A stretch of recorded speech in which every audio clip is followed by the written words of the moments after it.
வேதோகிலோ தர்மமூலம் ஸ்மிருதிசீலேச்ச தத்விதாம் ஆச்சாரஸ்சைவ சாதூனாம் ஆத்மனஸ்துஷ்டிரேவச்ச. ஓம் நமோ வெங்கடேஷாய.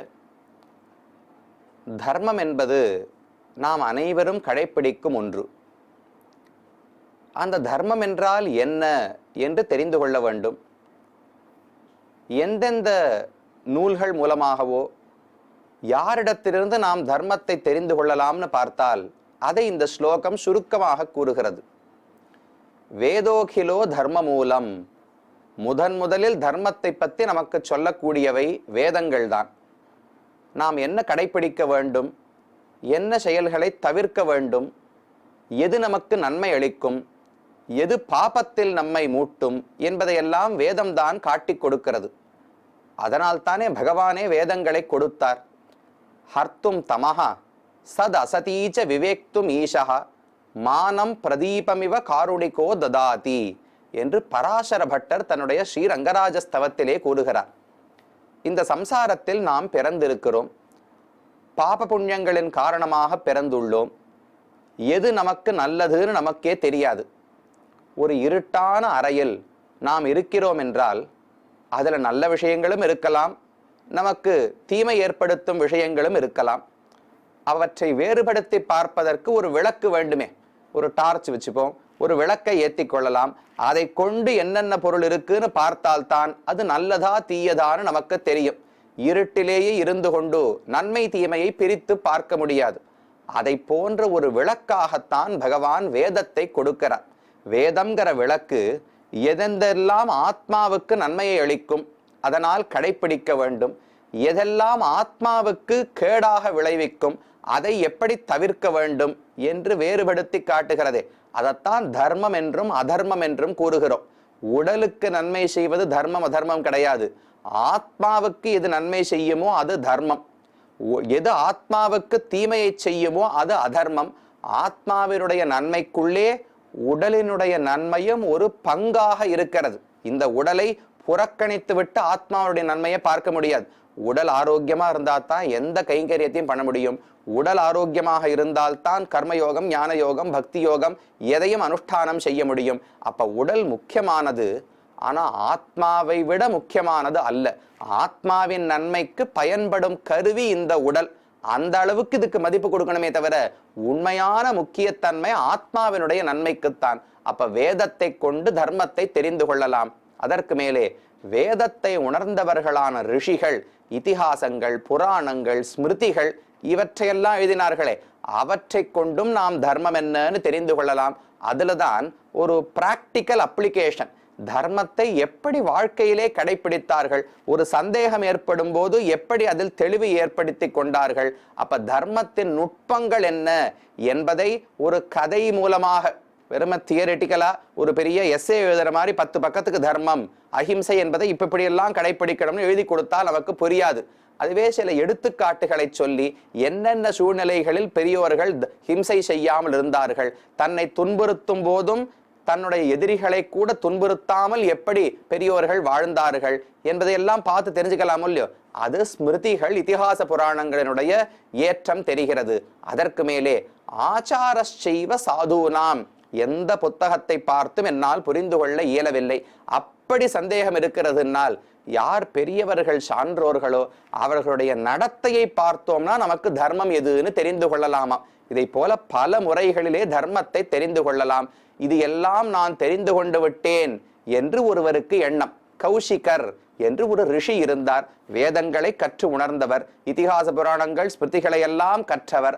ஆனால் அவருக்கு இன்னும் முழுமையாக தர்மத்தினுடைய ஆழம் தெரியாது. அவர் தன்னையே பெரிய ஞானி நினைத்து கொண்டார், தான் தவம் செய்தவர் நினைத்து கொண்டார். ஒரு கொக்கு அவரிடத்தில் அபச்சாரப்பட்டவுடனே கொக்கை எரித்து சாம்பலாக்கி விட்டார். ஒரு பெண்ணினுடைய வீட்டுக்கு பிக்ஷை எடுப்பதற்கு போனார். அந்த பெண் இவளுக்கு பிக்ஷை இடுகிறேன்னு சொல்லிவிட்டு உள்ளே போனவள் கணவன் வந்தவுடனே அவருக்கு பணிவிடை செய்வதில் ஈடுபட்டு இந்த கௌஷிகர் வந்ததை மறந்து போய்விட்டாள். 1 மணி நேரம் கழிச்சு மற்ற வேலைகள் எல்லாம் முடித்து விட்டு வெளியில வந்து பார்த்தால் இவர் இன்னும் நின்று கொண்டிருக்கிறார். ஐயோ, தவறு செய்து விட்டோமேன்னு வருந்தி காலில் விழுந்து மன்னிப்பு கேட்டாள். அவர் மன்னிப்பதாக இல்லை. நீ பெரிய தவறு செய்து விட்டாய், இப்பவே உன்னை எரித்து விட போகிறேன் என்று கண்ணால கோபத்தோடு பார்த்தாரா. அந்த பெண்ணு பதிலுக்கு சொன்னாள், நான் ஒன்னும் கொக்கு கிடையாது, உம்முடைய பார்வையால எரிக்கப்படுவதற்கு. என்னுடைய தர்மத்தில் நான் நழுவாமல் இருந்திருக்கிறேன். நான் ஏதோ கேளிக்கையில் ஈடுபடுவதற்காக உம்மை புறக்கணிக்கவில்லை. கணவனுக்கு செய்ய வேண்டிய பணிவிடை, என்னுடைய மாமனார் மாமியார், தேவதைகள், அதுக்கு மேல விருந்தாளிகள், கணவன், என்னுடைய சேவகர்கள், இவர்கள் அனைவருடைய நலனையும் நான் தானே பார்க்க வேண்டும். இதற்கு நடுவிலே உம்மை கவனிக்க விட்டுவிட்டேன். அதனால் உம்முடைய சாபம் என்னை எதுவும் செய்யாது. நீரே இன்னும் தர்மத்தை புரிந்து கொள்ளவில்லை என்று தான் அடுக்கு அடுக்காக உபதேசங்களை செய்தாள். இதை கேட்க கேட்க கௌசிகருக்கு புரிந்தது. ஆமா, அவள் சொல்லுவதும் சரிதானே. இவருக்கு நிறைய ஆச்சரியங்கள். ஒண்ணு, எங்கோ காட்டுக்கு நடுவில் ஒரு கொக்கை இவர் எரித்தது இந்த பெண்ணுக்கு எப்படி தெரிஞ்சதுன்னே அவருக்கு புரியவில்லை. அதுக்கு மேல தர்மத்தை பத்தின உபதேசங்களையும் இந்த பெண்ணு செய்கிறாள். அதனால வாய் மூடி இவள் என்னென்ன சொல்லுகிறாள்னு பார்த்து கொண்டிருந்தார். அந்த பெண் உபதேசம் செய்தாள், உமக்கே இன்னும் தர்மத்தில் தெரிந்து கொள்ள வேண்டிய நுட்பங்கள் பல உள்ளன. அதனால் நீர்தான் ஞானி போல் எனக்கு நீர் சாபம் கொடுக்க வேண்டாம். ஸ்ருதி பிரமாணோ தர்மஸ்யாத் இதி விருத்தானுசாசனம் பகுதா திருஷ்யதே தர்மஹா சூக்ஷ்ம ஏவ த்விஜோத்தம. பெரியோர்கள் எல்லாம் சொல்லுவது ஸ்ருதி பிரமாணஹா. ஸ்ருதின்னு சொன்னால் வேதம்னு பொருள் உண்டு. ஸ்ருதினா கேட்பது இருக்கோ இல்லையோ, கேட்டல் என்பதுக்கு சிரவணம் என்று பெயர். அந்த கேட்டு கேட்டே வேதம் அறியப்படுகிறது. இப்பதான் வேதகத்தை எழுதி வச்சு அச்சு போட்டு நாம புஸ்தகமா வச்சுட்டு இருக்கோமே தவிர, முன் காலத்தில் எல்லாம் ஆச்சாரியன் அப்படியே வாயால வேதத்தை ஓதுவார். அதை சிஷ்யன் கேட்டு மனசிலே தரித்து கொள்வார். அதை தன்னுடைய சிஷ்யனுக்கு சொல்லுவார், அவர் மனசுல தரிச்சுப்பார். அப்ப செவி வழியாக கரண பரம்பரையாகத்தான் வேதம் பரவி உள்ளது. அதனால ஸ்ருதி கேட்டு கேட்டு கேட்டு கற்கப்படுகிறதோ இல்லையோ, எழுதி வச்சு படிக்கிறதே கிடையாது. கேட்டே வளர்ந்தபடியால் ஸ்ருதின்னு பெயர் உண்டு. அப்ப தர்மத்துக்கு பிரமாணம் என்னன்னால் ஸ்ருதி என்கிற வேதம் தான் பிரமாணம். ஆனா அவ்வளவு எளிமையாக புரிந்து கொண்டு விட முடியாது. சூக்ஷ்ம ஏவ த்விஜோத்தம. தர்மம் என்பது ரொம்ப நுணுக்கங்கள், சூக்ஷ்மத்தன்மையை உடையது. அதனால் அதை ஆராய்ந்துதான் நீர் புரிந்து கொள்ள வேண்டும். பகவான் அப்படி தர்மஜ்ஞா சுவாத்தியாய நிரத சுச்சிஹி நது தத்வேன பகவன் தர்மம் வேத்சீதி மேமதிஹி. நீரும் கூட நன்னா வேதமெல்லாம் அத்தியனம் செய்திருக்கிறீர், தர்மத்தை அறிந்தவர்தான் எனக்கும் தெரியும். ஆனால் தர்மத்தினுடைய நுட்பங்களை நீர் இன்னும் தத்துவதாக உள்ளபடி தெரிந்து கொள்ளவில்லை. மேலோட்டமா படித்து தெரிந்து கொண்ட, கேட்டு தெரிந்து கொண்ட ஞானம் இருக்கே தவிர அதனுடைய நுட்பங்களை நீர் இன்னும் அறிந்து கொள்ளவில்லை. அதனால் நான் செய்த தவறுன்னு உமக்கு தோன்றலாம். இவளுக்கு ரெண்டு தர்மங்கள். ஒரு பக்கம் கணவன் ரொம்ப பசியோட களைத்து போய் வீட்டுக்கு வருகிறார், அவருக்கும் பணிவிடை செய்ய வேண்டும். இன்னொரு பக்கம் இந்த பிராமணர் கௌசிகர் பிக்ஷை எடுத்து வாசலிலே நிற்கிறார். ஒரு தர்மத்தை பார்க்கும் வேகத்தில் அதிலிருந்த ஈடுபாட்டாலே இன்னொரு தர்மத்தை மறந்து போய்விட்டாள். வாசல் இருக்கார், அவர் 1 மணி நேரம் காத்துட்டு இருக்கட்டும். நாமெல்லாம் பண்ணுவோம் இல்லையோ, நம்ம கிட்ட ஒருத்தர் ஏதோ பிச்சை எடுத்து வரார், ஏதான உதவி கேட்டு வருகிறார்னால் வாசல்ல 10 நிமிஷம் இருக்கட்டும். அப்பதான் நம்முடைய பெருமை தெரியும். நாம உடனே போய் உதவினோம்னால் போய் வேறு எப்ப கேட்டாலும் உதவுவார் போல் இருக்குன்னு நினைச்சுட்டு விடுவார்கள். அதனால் நாம கொடுப்பதனுடைய பெருமை தெரியணும்னா காக்க வைக்க வேண்டும்னு சில பேர் நினைக்கலாம். அதை போல இந்த பெண்ணு செய்யவில்லை. இவர் இருக்கட்டும்னு போய் உள்ள ஏதோ திரைப்படம் பார்க்கறதுக்கு வேற எதுக்கோவா போனா, கணவனுக்கு பணிவிடை செய்யும் போது இந்த பிராமணரை மறந்து போய் விட்டாள். அதனால தவறு செய்யவில்லை. ஒரு தர்மத்தை செய்யும் ஈடுபாட்டாலே இன்னொரு தர்மத்தை நான் மறந்து விட்டேனே தவிர நான் தவறு செய்யவில்லை. இது உமக்கு புரியாதது, உமக்கு சூக்ஷ்மமான ஞானம் இல்லாதபடியால். எதி விப்ர ந ஜானீஷே தர்மம் பரமகம் த்விஜ தர்மவியாதம் ததப் பிருச்ச கத்வாது மிதிலாம் புரீம் மாதா பிதர்பியாம் சுஷ்ரூஷு சத்யவாதி ஜிதேந்திரியः மிதிலாயாம் வசேத் வியாதः சதே தர்மான் பிரவக்ஷ்யதி வியாதः பரமதர்மாத்மா சதே சேத்ஸ்யதி சம்சயம். அப்ப இந்த பெண்ணு சொல்லுகிறாள், நான் ஏதோ எனக்கு தெரிந்ததை சொல்லிவிட்டேன். உமக்கு உண்மையான தர்மங்களின் நுட்பங்களை புரிந்து கொள்ள வேண்டும்னு ஆசை இருந்தால் அதை என்னிடத்தில் பெற முடியாது. நீர் நேர புறப்பட்டு மிதிலா தேசம் இருக்கே, ஜனகலாலே ஆண்டு வரப்பட்ட மிதிலா தேசம், சீதையனுடைய பிறந்தகம்னு சொல்லுகிறோமே, அந்த மிதிலா தேசத்திலே வியாதன்னு ஒருவன் இருக்கார். தர்ம வியாதன்னு அவருக்கு பெயர். வியாதன் வியாதன்னு சொன்னால் மாம்சத்தை வெட்டி விற்கக்கூடிய வியாபாரம் செய்பவர்னு அர்த்தம். அந்த வியாதனுக்கு பேரை பாருங்க, தர்ம வியாதன். இன்னும் சுவாமி ஹிம்சை பண்றார், நல்ல கொலகாரர் இப்படின்னு யாரானு பேர் சொல்லுவாளா? ஆனா அப்படித்தான் இவருக்கு இருக்கு. தர்மத்தை செய்யக்கூடிய கொலகாரர்னு பேர் இருக்கு. ஆண்டாள் திருப்பாவையில ஒரு பாசுரம் பாடினாள். கனைத்திளம் கத்தெருமை கண்ணுக்கிறங்கி நினைத்து முளைவழியே நின்று பால் சோர நனைத்தில்லம் சேராக்கும் நற்செல்வன் என்று ஒரு இடையனை பத்தின ஆண்டாருடைய பாசுரம். ஒரு வீட்டுல நிறைய பசுமாடெல்லாம் இருக்கு. பசுமாடுக்கு சரியா எப்ப பால் கறக்கணுமோ அந்த வேளைக்கு அந்த கண்ணுக்குட்டியை அவிழ்த்து விடணும். அது பால் குடிக்கும். அப்புறம் கண்ணுக்குட்டியை விலக்கி விட்டு நாம பாத்திரத்திலே பாலை கறந்து கொள்ளலாம். இதெல்லாம் பண்றதுக்கு முதல்ல இடையன் வீட்டுல இருக்கணுமே. இந்த இடையன் கறக்க வேண்டிய சமத்துக்கு வீட்டிலேயே இல்லை, எங்கோ வெளியே புறப்பட்டு சென்று விட்டார். அப்ப மாட்டுக்கு பால் கொடுக்கணும். மடி முழுக்க பால் சேர்ந்து விட்டது. கண்ணுக்குட்டிக்கு பசிக்க தொடங்கி விட்டது. அதுவும் கத்துறது. கனைத்து இளம் கற்றெருமை கண்ணுக்கு இறங்கி பால் கொடுக்க முடியலையேன்னு தாய் பசுவுக்கும் வருத்தம். பால் வரலையே, இன்னும் உணவு கிடைக்கவில்லையேன்னு கண்ணுக்குட்டிக்கு வருத்தம். ஐயோ கண்ணுக்குட்டி வருத்தப்படுறதேன்னு பசுமாட்டுக்கு இன்னும் வருத்தம். கனைத்து இளம் கத்தெருமை கண்ணுக்கு இறங்கி நினைத்து முலை வழியே நின்று பால் சோர. அப்ப என்ன பண்ணித்து, தான் மடியில பால் சேர்ந்திருக்கோ இல்லையோ, இதுக்கு மேல சேர்ந்துட்டே போனா வலி தாங்க முடியாது. அதனால் தன்னுடைய கண்ணுக்குட்டி வாய் வைத்து குடிப்பது போல மனசால நினைத்து கொண்டுதான். நினைத்தவுடனே பாலை கீழே தரையிலே தானும் பீச்சு விட்டது. நினைத்து முலை வழியே நின்று பால் சோர நனைத்து இல்லம் சேராக்கும். அப்ப கீழெல்லாம் மணல் தரையோ இல்லையோ, அந்த மணலோடு இந்த பால் கலந்தவுடனே வீடு முழுக்க சேரும் சகதியுமா எடுத்தான் வாசல் எல்லாம். இப்படிப்பட்ட வீட்டை சேராக ஆக்கின என்ன சொல்லிருக்கணும், துஷ்டன் தீய இடையன், தன்னுடைய கடமையை மறந்த இடையன் என்று சொல்லிருக்கணும் இல்லையோ. நற்செல்வன் என்று ஆண்டாள் பேர் கொடுத்தா. இவன் என்ன நற்செல்வன், பண்ணக்கூடாத காரியம் பண்ண வேண்டிய காரியத்தை விட்டு விட்ட பொறுப்பாளி அப்படின்னு யாரானு சொல்லலாமா? நாம் ஏதோ ஒரு யுத்தம், ஒரு ராஜா தன்னுடைய மக்களை எல்லாம் ரட்சிக்கணும் இல்லையோ, மக்களை எல்லாம் ரட்சிக்காமல் விட்ட சிறந்த அரசன் அப்படின்னு யாரான பட்டம் கொடுப்பாளா? அதை போல ஆண்டாள் சொல்லுகிறாள் நற்செல்வன். எப்படி நற்செல்வன் சொல்லலாம்னால், இந்த தர்மத்தை விட்டு இருந்தாலும் அவர் ரொம்ப உயர்ந்த ஒரு தர்மத்தை கடைபிடிக்கிறாராம். என்ன தர்மம்னால், கண்ணன் தினமும் கோகுலத்திலிருந்து பிருந்தாவனத்துக்கு மாடு மேய்ப்பதற்கு போவாரோ இல்லையோ. அப்ப கண்ணனுக்கு ஒரு பழக்கம், தனியா நடந்து போய் தெரியவே தெரியாது. நாம உலகத்திலேயே மக்களை பார்த்தா ரெண்டு விதமான மக்களை பார்க்கலாம். ஒண்ணு, நம்மளை தள்ளி நிற்க வச்சு அவர்கள் தள்ளி நின்று இப்படியே பேசி அனுப்பி விடுவார்கள், இது ஒரு வகை. இன்னொரு வகை, நம்ம மேல கையை போட்டுண்டு இல்ல நம்ம மேலேயே சாய்ந்து கொண்டு தொட்டு தொட்டு பேசுவார்கள், இது ரெண்டாவது வகை. ரெண்டு விதமான மக்கள் இருக்கலாமோ இல்லையோ. ராமன் கண்ணன் தான் இவ ரெண்டு பேருக்கும் மூல புருஷர்கள். ராமன் ரொம்ப தூய்மை தூய்மை தூய்மை, யாருமே தன் பேர்ல படக்கூடாது. யாரா இருந்தாலும், சீதையாகவே இருந்தாலும் கூட ரெண்டடி தள்ளி நிறுத்தித்தான் ராமன் பேசுவாராம். ராமனுக்கு பட்டாபிஷேகம் செய்ய வேண்டும்னு முடிவானது.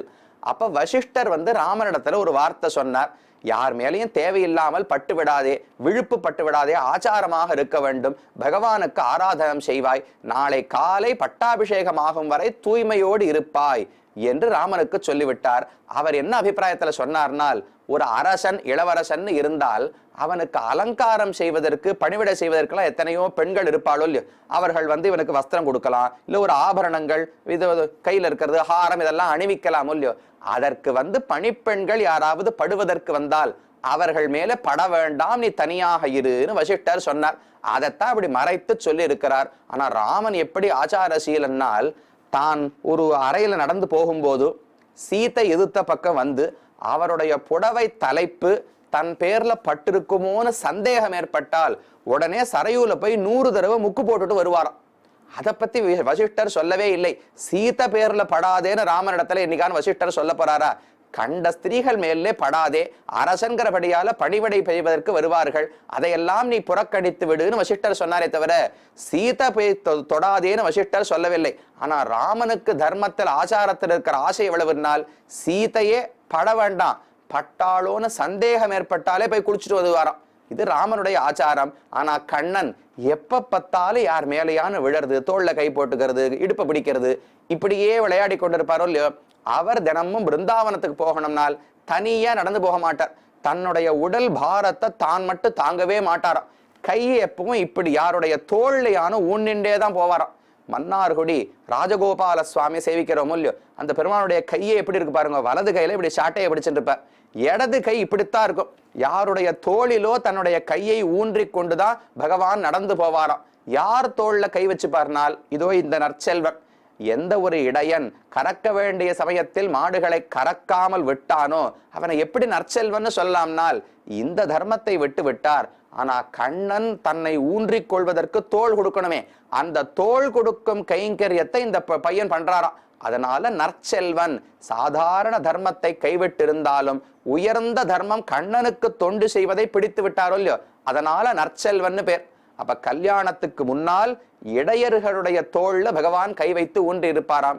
கல்யாணத்துக்கு பிறகு ருக்மிணியினுடைய தோல்ல தான் எப்ப பார்த்தாலும் கை வச்சிருப்பாராம். நீ நிறைய படங்கள் எல்லாம் சித்திரங்கள் எல்லாம் பார்க்கலாம். ருக்மிணி தோல்ல கை வச்சுட்டு கையில ஒரு பந்து வெண்ணையை வச்சுட்டு கண்ணன் நின்று இருப்பாரோ இல்லையோ, அதே கோலத்தோடு தான் ராஜகோபால சுவாமி இன்னும் மன்னாருடைய சேவை சாதிக்கிறார். அப்ப ஒரு தர்மத்தை விட்டாலும் இன்னொரு உயர்ந்த தர்மத்தை பற்றியவனை கொண்டாடுவது உண்டே.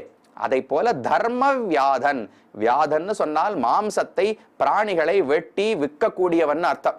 ஆனா தர்ம வியாதன்னால் அந்த மனிதனுக்கு நிறைய தர்மத்தை பற்றின ஞானம் உண்டாம்.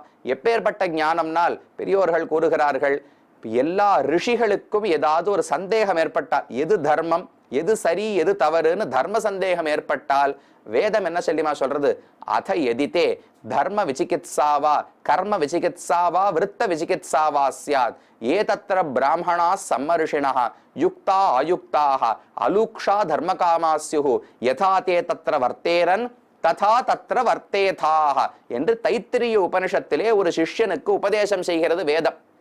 வேதத்தை படிச்சு தர்மத்தை தெரிந்து கொள்ளலாம். அதற்கு மேல் உனக்கு ஒரு சந்தேகம் வந்தால் உன்னுடைய ஊரிலே இருக்கக்கூடிய ஒரு பெரியவர் அவர் எப்படி நடைபடுத்துகிறாரோ அவர் செய்வதை தர்மம் என்று நீ புரிந்து கொள்வாய்னு வேதமே சொல்லுகிறது. அதை போல ரிஷிகளுக்கே சந்தேகம் ஏற்பட்டால் யார்கிட்ட போய் கேட்கலாம்? ரிஷிகளுக்குனுடைய நிறைய சபைகள் எல்லாம் நடக்கும். உபனிஷத்துக்களை பார்த்தீர்கள் என்றால் நாம் என்னமோ உபனிஷத்துக்கள் என்றாலே உபதேசங்கள் தான், அது சொல்றதை நாம் அப்படியே ஏற்றுக்கொள்ள வேண்டும் நினைச்சிட்டு இருக்கோம். ஆனா உபனிஷத்துக்களில் நீங்க பார்த்தீர்கள் என்றால் பல கருத்துகள் பல கதைகளும் ரெண்டு பேருக்கு நடுவில் இருக்கக்கூடிய உரையாடல் வாக்குவாதம் இப்படியே இருக்கும். பிருகதாரண்யக உபனிஷத்துன்னு ஒரு பெரிய உபனிஷத்து இருக்கு. யாக்ஞவல்யர்னு ஒரு ரிஷி, அவர் ஜனகனுடைய ராஜசபையில நடுவுல அமர்ந்து கொள்ளுகிறார். சுத்தி ஒரு 15 ரிஷிகள், ஆண்கள் பெண்கள் எல்லாரும் அமர்ந்து கொண்டிருக்கிறார்கள். அவர்கள் அனைவரும் யாக்ஞவல்கரை பரீட்சை செய்வார்கள். ஒவ்வொருத்தரா ஒவ்வொரு கேள்வி கேட்பார்.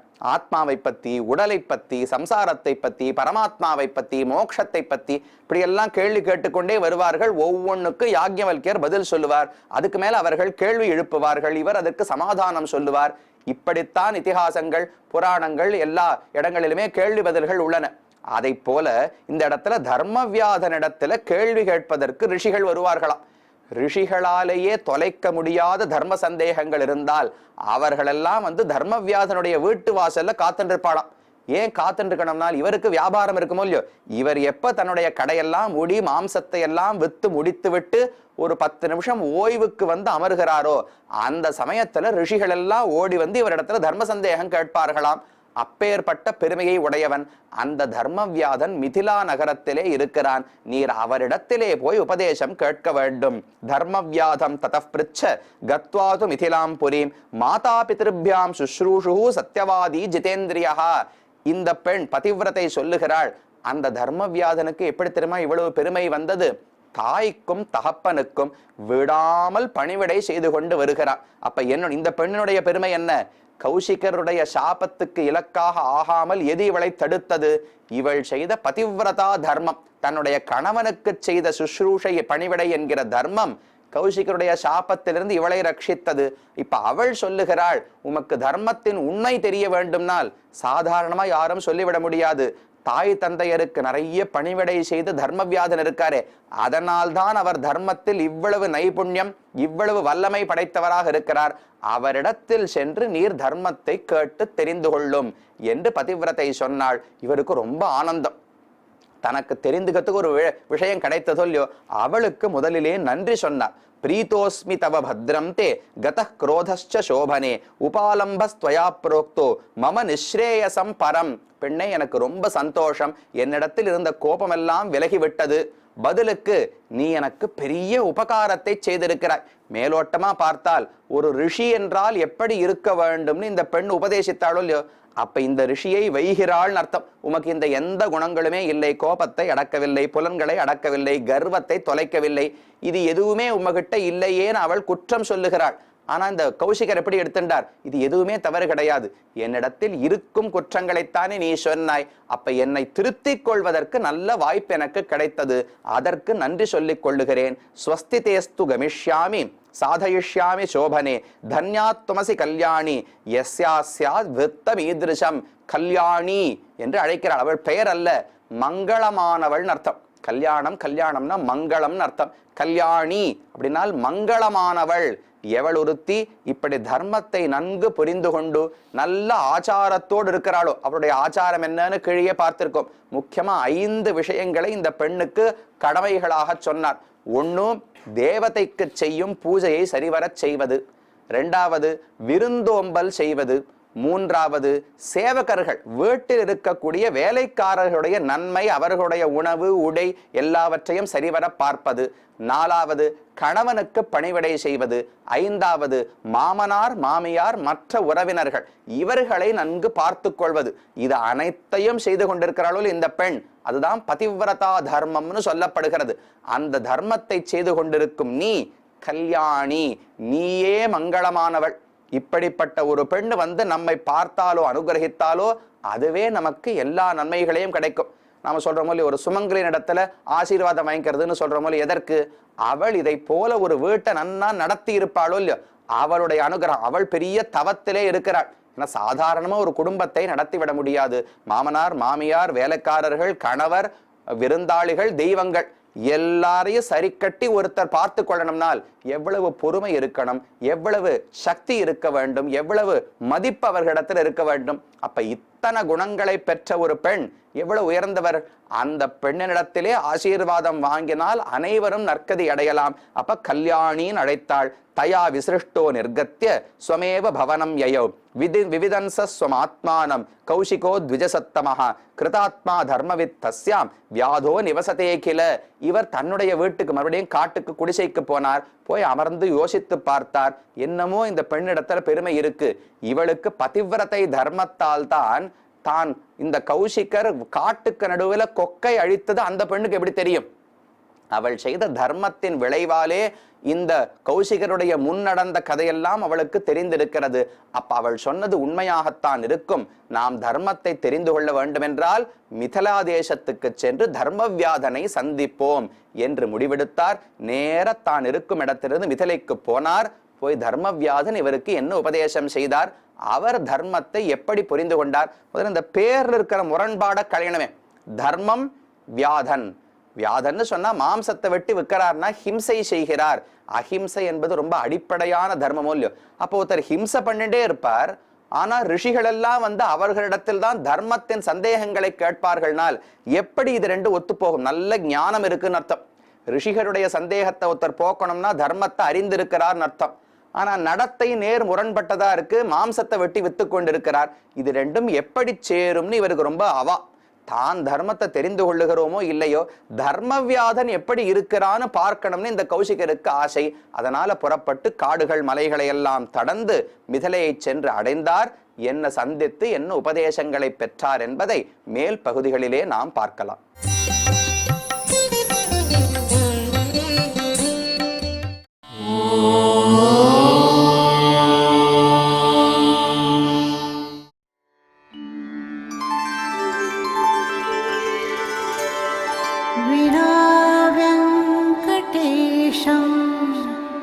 ननाथो ननाथः सदा वेङ्कटेशं स्मरामि स्मरामि हरे वेङ्कटेश प्रसीद प्रसीद प्रियं वेङ्कटेश प्रयच्छ प्रयच्छ